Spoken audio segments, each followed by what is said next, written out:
मैं डॉक्टर प्रमाण दास संस्कृत में सहायक प्रोफेसर कित्तान कामाख्या संस्कृत महाविद्यालय महरेल मधुबनी 4 नवंबर 4/11/2020 ईस्वी। प्रिय छात्राओं, शास्त्री तिथि खंड अनिवार्य प्रथम पर संस्कृत वाङ्मय का इतिहास। आज का विषय है महाभारती कथा भट्ट नारायण। इसका ग्रंथ है बेंदी संहार। संस्कृत साहित्य के अन्य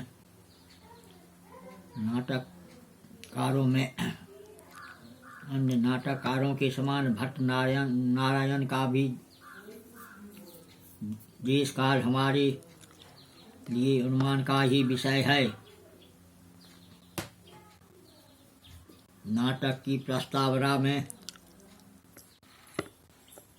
प्रस्तावना से ज्ञात होता है कि ये मृगराज लक्ष्मा थे, परंतु इस शब्द के यथार्थ का ठीक परिचय नहीं मिलता। एक प्रख्यात की वदंती के आधार पर भट्ट नारायण मूलतः कानकुब्ज देश के मान्य विद्वान नाटककार थे, परंतु गौड़ देश के राजा आर्यसूर के निमंत्रण पर बंगाल में ब्राह्मण धर्म के संवर्धन के लिए निमित्त जाने वाले 5 ब्राह्मणों में ये अन्यतम थे। यह तो प्रसिद्ध ही घटना है कि आर्यसूर ने बंगाल में वैदिक धर्म के आकर्षक को दूर करने के लिए कानकुब्ज देश से 5 ब्राह्मण परिवारों को बुलाया था, जो आज भी बंगाली ब्राह्मणों में जातिया श्रेष्ठ अतएव कुलीन माने जाते हैं। इसकी वदंती के आधार पर इसके आविर्भाव का काल का भी पता लगाया जा सकता है।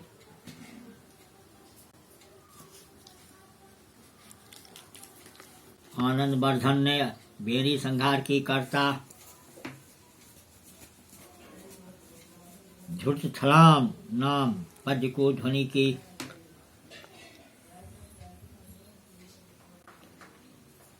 उदाहरण के लिए ध्वनियालोक में उद्धृत किया है, तथा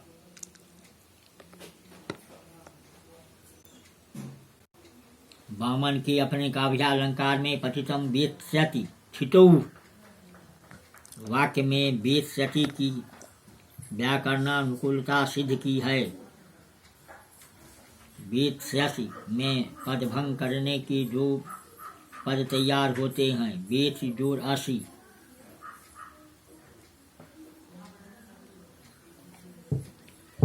यह बेरी संहार के एक श्लोक का चतुष्चरण वामन के द्वारा भट्ट नारायण के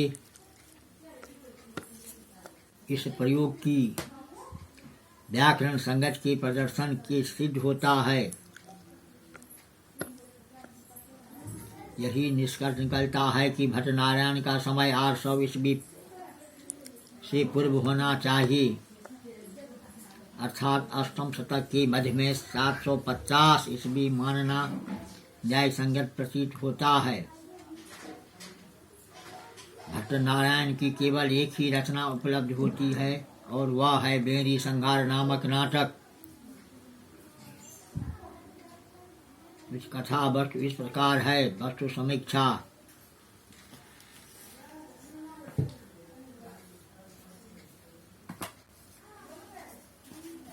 बेरी संहार की कथा वस्तु के समीक्षण से पूर्व उसे स्वल्प परिचय नितांत आवश्यक है। यह नाटक महाभारत के एक महत्वपूर्ण घटना पर आश्रित है।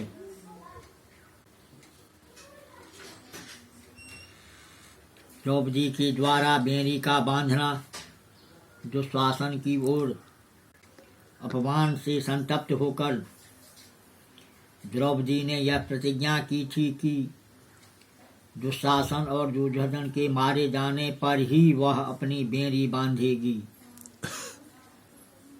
इस घटना की पूर्ति में महाभारत का पूरा कथानक बड़े कौशल के साथ यहाँ विन्यस्त किया गया है।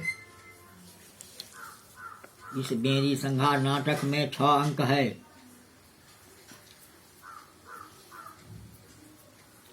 नाटक का आरंभ कृष्ण के द्योत से आरंभ होता है, जिसे कुरुराज की सभा में जाकर दोनों पक्षों में संधि करा देने की गरज से उन्होंने स्वयं स्वीकार किया था।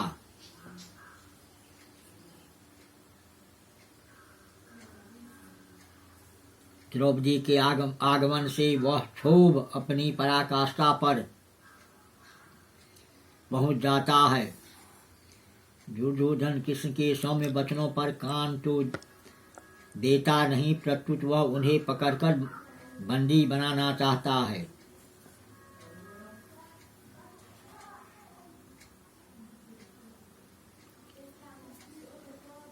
परम प्रिय तथा हितोपदेष्टा भगवान कृष्ण के इस अपमान से युधिष्ठिर भी क्रुद्ध हो उठते हैं।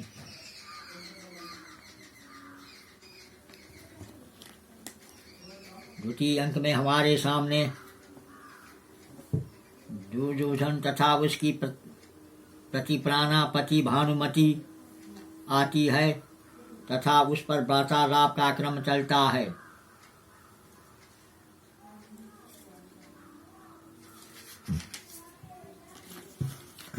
भानुमति के सपने में एक सोना नुकुल देखता है, जिसकी ओर उसकी आसक्ति स्वतः हो जाता है।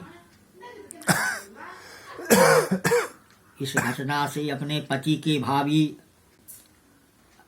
अकल्याण की आशंका से वह क्षुब्ध हो उठती है तथा इस अमंगल को दूर करने के लिए निमित्त वह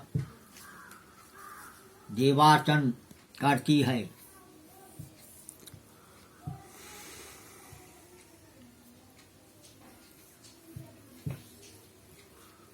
परंतु राजा दुर्योधन उसे ढाढ़स बांधता है। यह प्रसंग तथा तब तक चलता है जब तक जयद्रथ की माता अर्जुन की भीषण प्रतिज्ञा सुनकर अपने पुत्र की रक्षा के लिए गिड़गिड़ाती है। दुर्योधन आश्वासन देता है। तृतीय अंक में आरंभ में एक लंबा प्रवेशक है, जिसमें रुधिरप्रिय नामक राक्षस और उसकी बसागंधा नामनी पत्नी के बीच बातचीत से हमें पता चलता है कि धृष्टद्युम्न ने केस पकड़कर अपनी तलवार से द्रोणाचार्य का वध कर डाला है। इससे अश्वत्थामा का क्रोध अपनी पराकाष्ठा पर पहुंच जाता है। वे उन कौरव सेनापतियों की ओर निंदा करते हैं जिन्होंने यह जघन्य कार्य अपने नेत्र से देखा,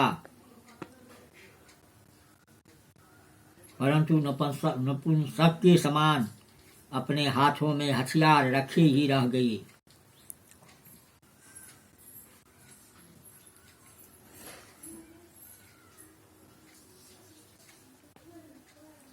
कर्ण दुर्योधन को समझा देता है कि आचार्य द्रोण गुप्त रूप से अपने पुत्र अश्वत्थामा को ही राजगद्दी पर बैठाने वाले थे।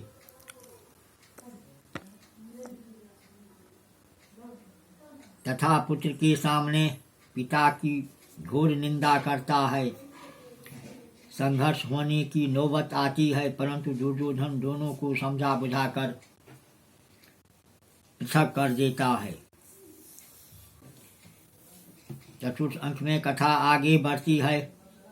दुशासन के खून का प्यासा भीम उसे मार डालने के लिए घोर आक्रमण करता है। उसे बचाने के लिए दुर्योधन स्वयं रणांगण में उतरता है, परंतु भीम की बाणों से अचेत बदहोश होकर रथ में गिर पड़ता है। उसका कुशल सारथ रथ हटाकर अपने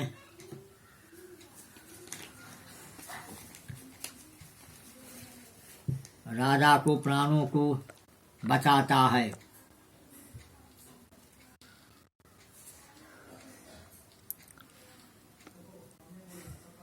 दुर्योधन को दुशासन की भीषण मृत्यु का पता चलता है तथा कर्ण की हीन बल और आसक्ति से भी वह नितांत दुखित हो उठता है।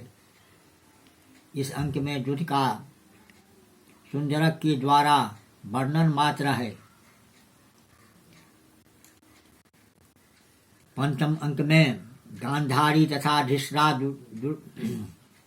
दुशासन की मृत्यु का भीषण समाचार सुनकर तथा दुर्योधन की दुर्दशा सुनकर स्वयं आते हैं। दुर्योधन शक्ति रहते हुए भी अपने अनुज को नहीं बचा सका, इससे वह नितांत दुखित होता है। ये माता पिता अपने पुत्र से अभी भी पांडवों से संधि कर लेने के लिए आग्रह करते हैं, परंतु स्वाभिमानी दुर्योधन का अभिमान उबल पड़ता है और अपने जीवन की रक्षा के लिए वह अभद्र जनोचित प्रस्ताव का तिरस्कार करता है।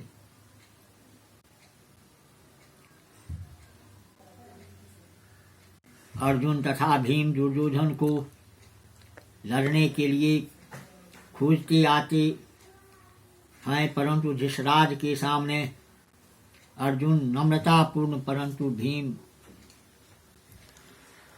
औदार्यपूर्ण अपना परिचय देता है।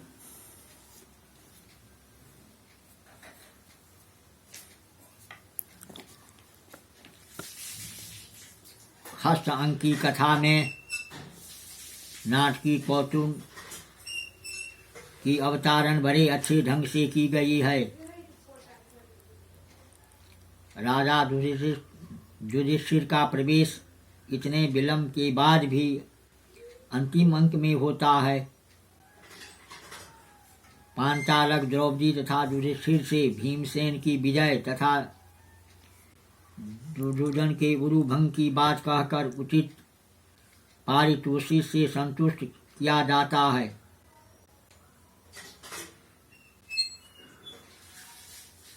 और कौरवों का सुदृढ़ है ऐसा दम्भ रचता है कि युधिष्ठिर द्रौपदी के साथ अग्नि में प्रवेश कर अपना अंत कर देना ही उचित समझते हैं।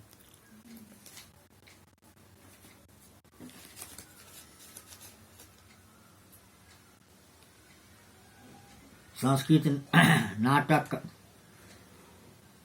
के द्वारा बेनी संगार शास्त्रीय दृष्टि से एक आदर्श नाटक माना गया है।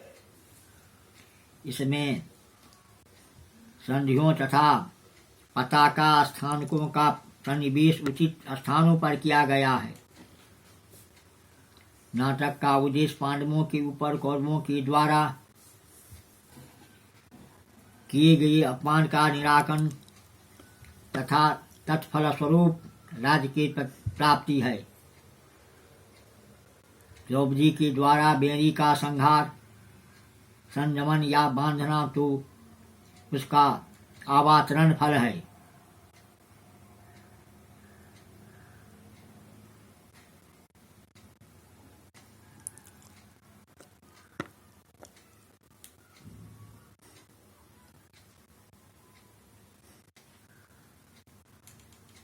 तृतीय अंक से लेकर पंचम अंक तक इन अंकों के कथानकों में क्रोध बीज का खूब विकास हुआ है। कभी वह दृष्ट होता है और कभी वह गुप्त ही रहता है।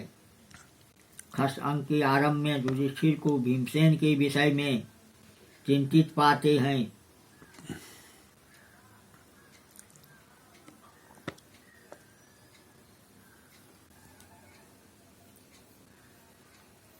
इस भावी घटना की सूचना मिल जाती है नाटकीय घटना का ऐसा सुंदर विन्यास जो भावी घटना का पर्याप्त परिचायक होता है और गंधक कहलाता है।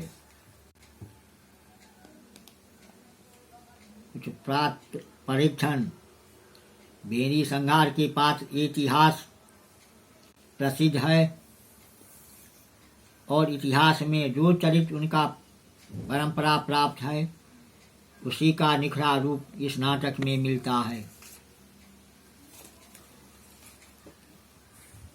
भीमसेन का चरित्र बहुत ही व्यापक, प्रभावशाली तथा आकर्षक है। उसकी ओजस्विता, अदम्य पराक्रम का परिचय उनके भाषणों से सर्वदा ही मिलता है।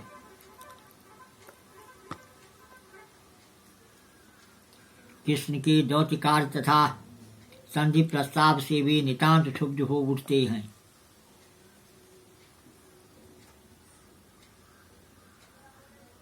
बेरी संहार का प्रधान उपाय है, इसे वे भली भांति जानते हैं।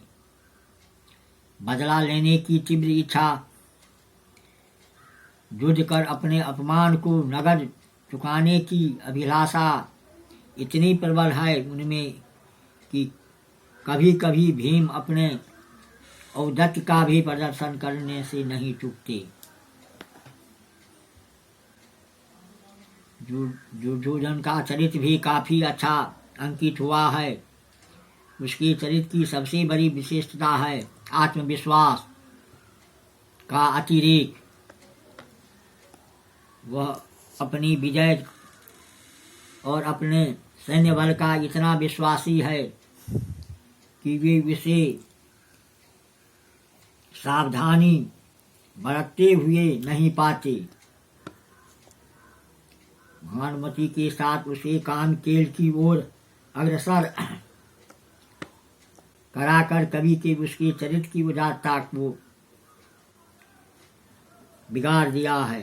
युद्ध में पराक्रम प्रदर्शन के अवसर पर वह काम कीड़ा का अनुचित आलाप दुर्योधन के चरित्र में लगता है।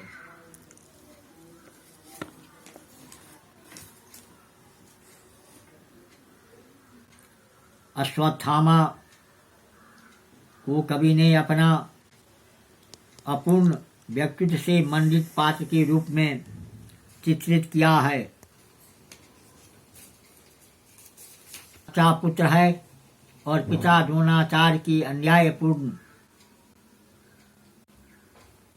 बस से वह इतना क्षुब्ध है कि वह समग्र मही को केशवहीन तथा पांडव विरहित करने के लिए उद्यत है। युधिष्ठिर का दर्शन पंचम अंक में अंत तथा खस्त में ही हमें मिलता है। वीर होते हुए भी अन्य को तिलांजलि नहीं देते।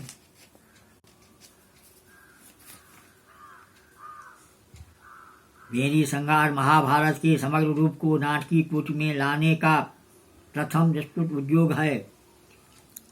भास ने भी इस कार्य के लिए प्रयत्न किया था, परंतु दोनों का अंतर स्पष्ट है।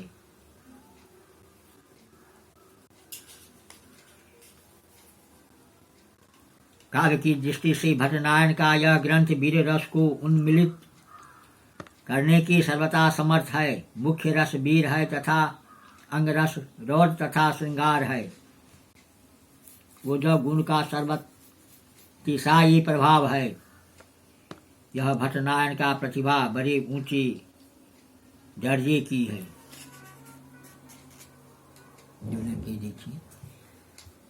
इस प्रकार नाटक की दृष्टि नितांत निर्दोष रचना न होने पर भी बेरी संहार काव्य की दृष्टि सुंदर, शोभन तथा हृदयावर्षक प्रभावशाली कृति है। इसमें कोई भी आलोचकों का संशय नहीं कर सकता। प्रिय छात्राओं, बेरी संहार नाटक भट्टनारायण का बहुत महत्वपूर्ण है। समाप्त।